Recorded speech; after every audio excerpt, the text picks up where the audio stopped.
सबको बताना चाहता हूँ कि ये कोई इस पे पार्टी की बात नहीं है। राम जी सबके हैं। जिसको निमंत्रण मिला था कांग्रेस को या सपा को, पहले कहीं न्योता नहीं मिला है, अब न्योता मिला तो हम जाएंगे नहीं, बाद में जाएंगे। तो उन्हीं के खानदान से उनके पिताजी वही कारपुर से उनके ऊपर गोलियां चलवाए थे। उनको तो अच्छा मौका था अपने पिताजी का कलंक धोने के लिए कि हम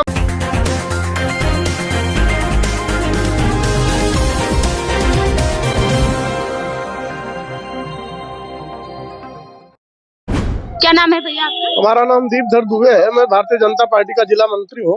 मैं बस्ती जिले का रहने वाला हूँ। मैं यहाँ पे आया था, पार्टी के कार्यालय में कुछ काम था।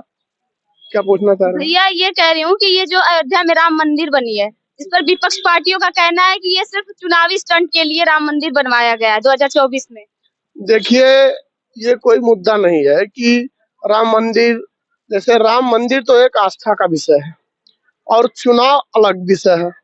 जो चूंकि विपक्ष के पास कोई मुद्दा ही नहीं है चर्चा करने के लिए, क्योंकि मान्य जिसको निमंत्रण, जैसे हम लोग सनातनीय हैं, हम लोग राम भक्त की बात करेंगे, हम हिंदुत्व की बात करेंगे, तो चाहे समाजवादी पार्टी हो, चाहे कांग्रेस पार्टी हो, चाहे जो अन्य दल हो, मैं उन सबको बताना चाहता हूँ कि ये कोई इस पे पार्टी की बात नहीं है।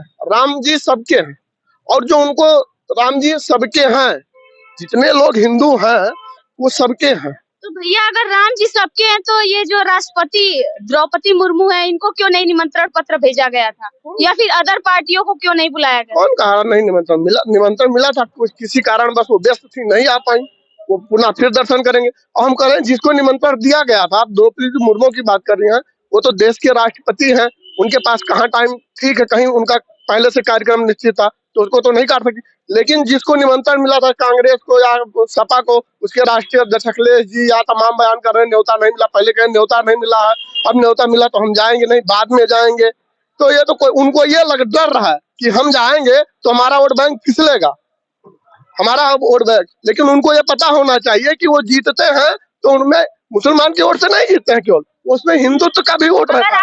उन्हीं के घर के अर्पणा यादव जी हैं, उन्हीं के खानदान से हैं, जो 11 लाख चंदा दिए हैं।